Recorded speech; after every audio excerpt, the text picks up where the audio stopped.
요한복음 2장 13절부터 25절까지의 말씀. 요한복음 2장 13절.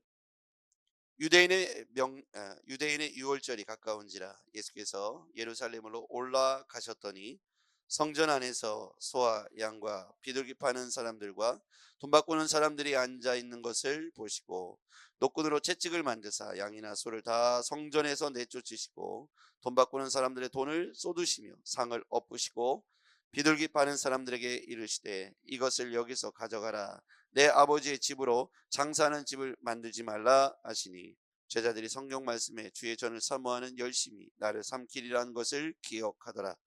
이에 유대인들이 대답하여 예수께 말하기를 내가 이런 일을 행하니 무슨 표적을 우리에게 보이겠느냐. 예수께서 대답하여 이르시되 너희가 이 성전을 헐라 내가 사흘 동안에 일으키리라. 유대인들이 이르되 이 성전은 46년 동안에 지었거늘 내가 3일 동안에 일으키리라 하게 하더라. 그러나 예수는 성전된 자기 육체를 가리켜 말씀하신 것이라. 죽은 자 가운데서 살아나신 후에 제자들이 이 말씀한 것을 기억하고 성경과 예수께서 하신 말씀을 믿었더라. 유월절에 예수께서 예루살렘에 계시니 많은 사람이 그의 행하시는 표적을 보고 그의 이름을 믿었으나 예수는 그의 몸을 그들에게 의탁하지 아니하였으니 이는 친히 모든 사람을 아심이요. 함께요. 또 사람에게 대하여 누구의 증언도 받으실 필요가 없었으니 이는 그가 친히 사람의 속에 있는 것을 아셨음이니라. 아멘. 할렐루야. 네, 오늘도 주의 말씀과 동행하시면서 승리하는 하루가 되기를 주의 이름으로 축복합니다. 우리 안에 남아있는 겨자씨만한 작은 믿음의 그 용기를 더해서 우리가 승리해야겠습니다.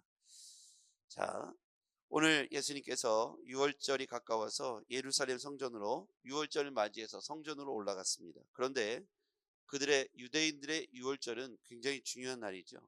유월절은 말 그대로 출애굽 때 그들이 장자의 죽음에서 유월, 장자가 문설주에 어린 양의 피를 바른 그 집은 죽음의 사자가 건너간 것을 거기서부터 시작해서 유월절이 이제 유대인에게서 가장 중요한 명절로서 자리 잡게 되죠. 절기가 되었죠.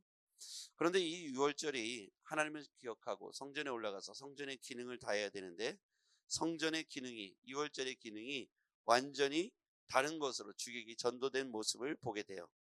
14절 보겠습니다.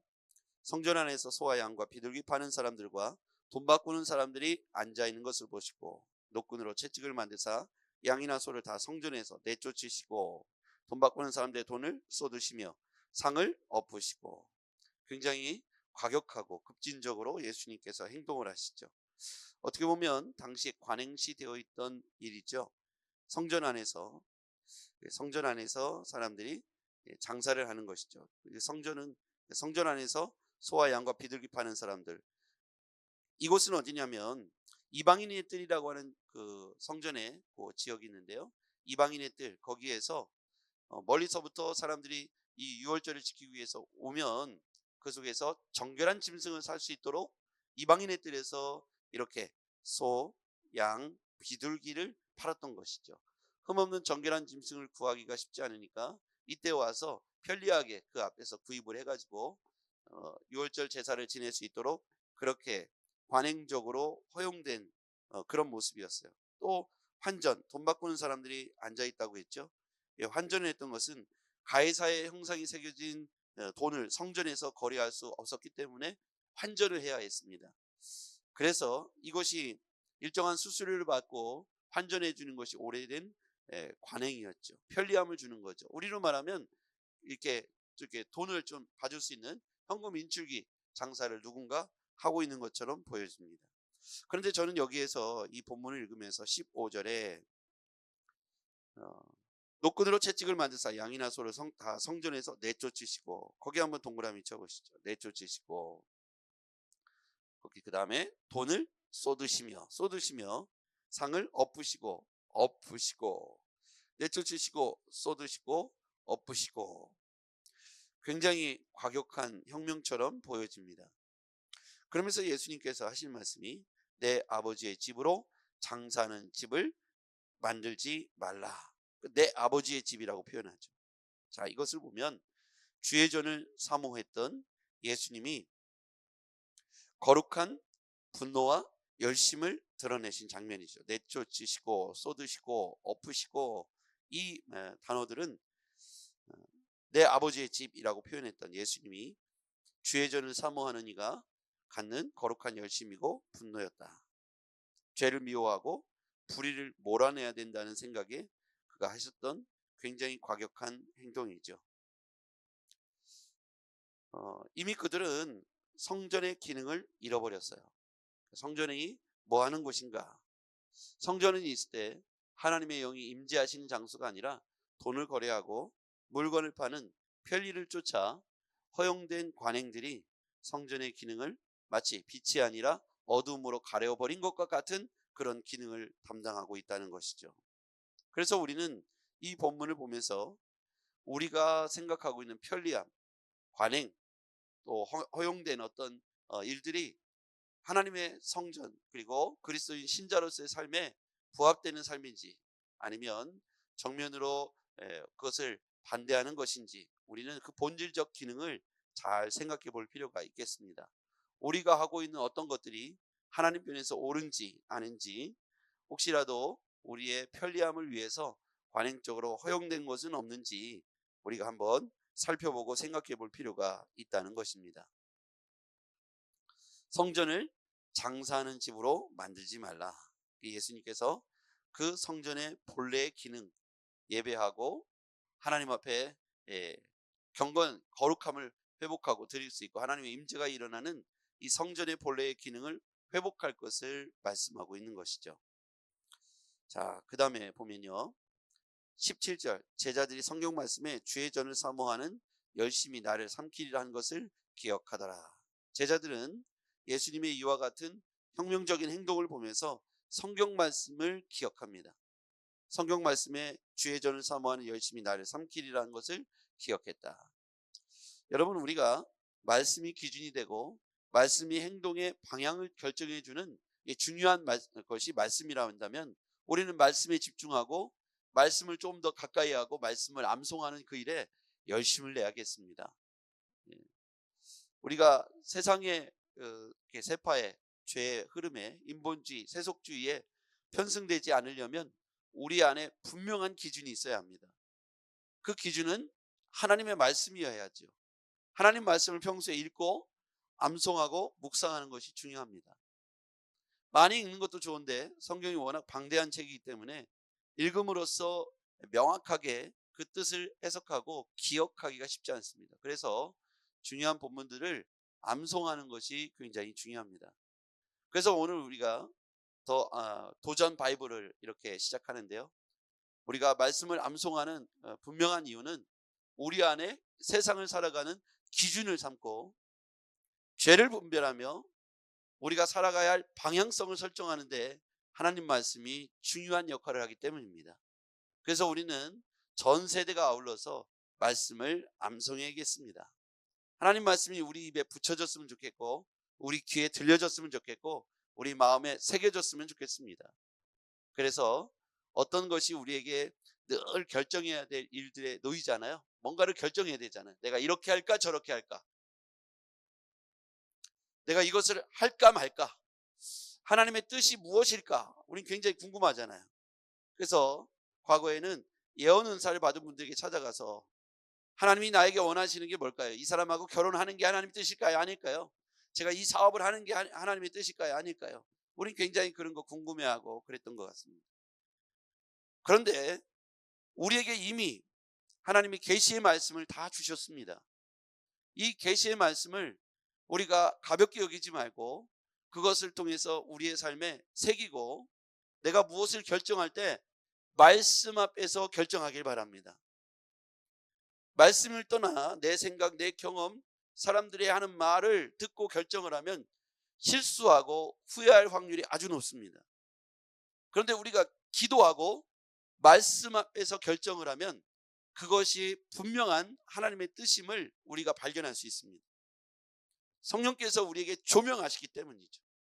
여러분, 하나님 말씀을 읽을 때 기도하고 말씀을 읽고 묵상할 때 성령께서 나에게 그것을 깨닫게 하세요. 기억나게 하시고 깨닫게 하십니다. 성령은 가르쳐 주시고 깨닫게 하시고 기억나게 하십니다. 그게 우리에게 심겨질 때 그게 지혜가 되는 거예요. 할렐루야. 옛날에 권사님들, 집사님들 이렇게 보면 시골에서 제대로 교육을 받지 못했어도, 세상 교육을 받지 못했어도, 초등학교도 못 나왔어도 말씀하실 때 보면 굉장히 명석한 지혜, 사람을 살리고 가정을 살리고 인생을 살리는 지혜로운 말씀을 하실 때가 많아요.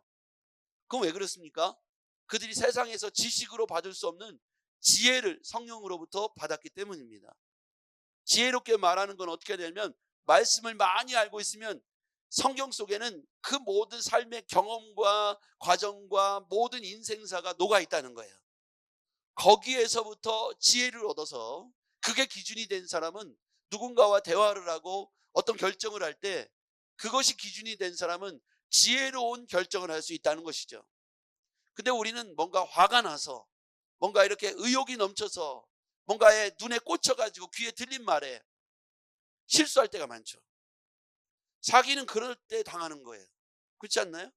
뭔가를 집중적으로 막 이거 사면 말이야 대박이야, 너 이거 사면 돼. 그러면 막 당장 사야 될 것 같잖아요.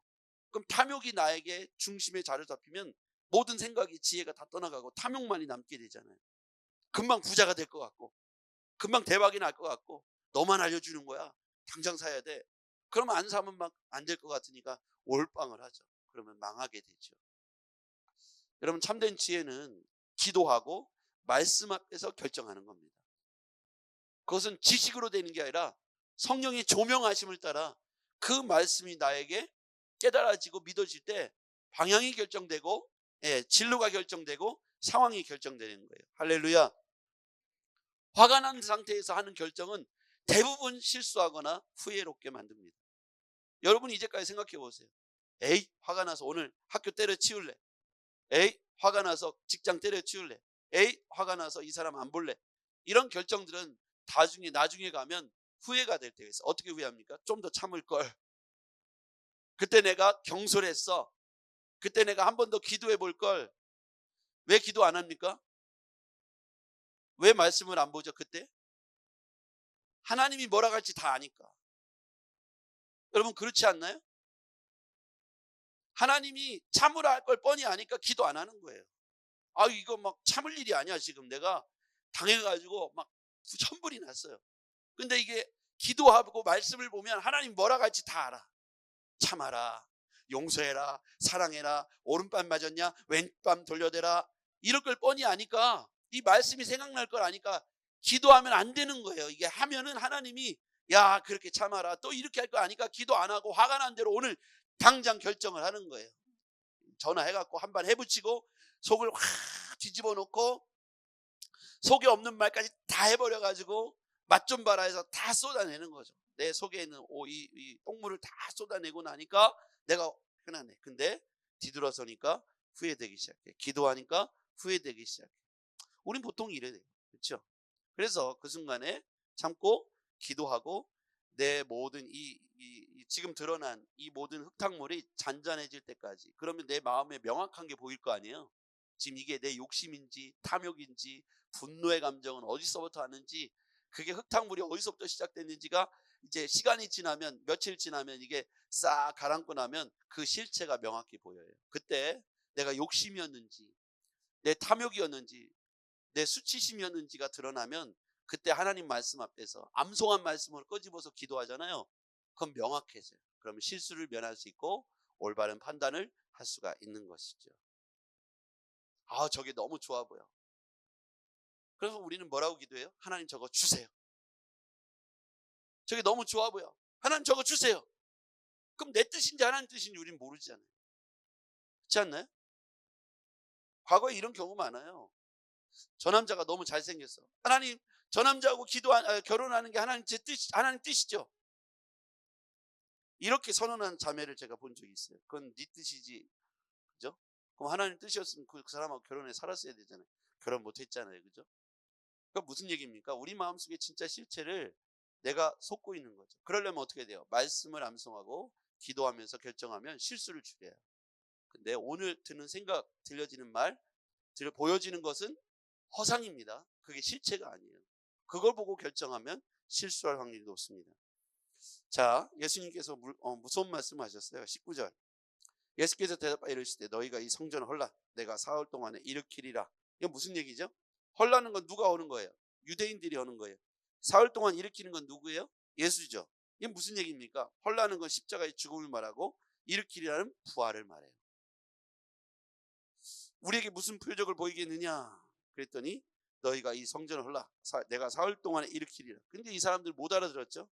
46년 동안 이게 건축됐는데 지가 무슨 사흘 동안에 이걸 진다고? 이런 뻥이 어딨어? 이런 개념으로 접근하고 있는 거예요.